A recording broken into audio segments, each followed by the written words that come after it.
makiby fanaofaninaka za matokianao fanaty agnary zao fiaignantsika efa tsara maro tsy mazaka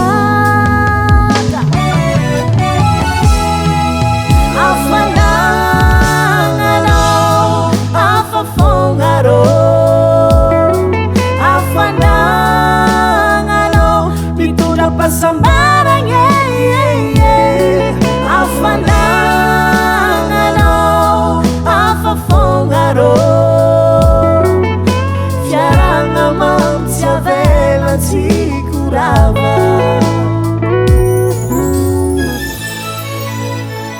Je t'aime, je pourrais jamais vivre sans toi.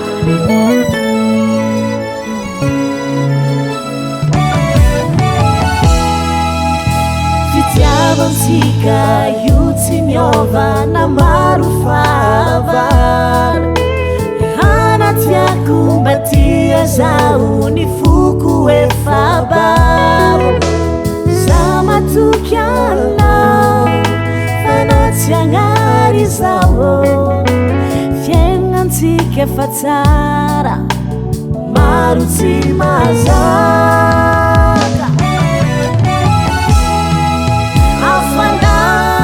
afanananao afafognarô afanananao mitondra pasambaragna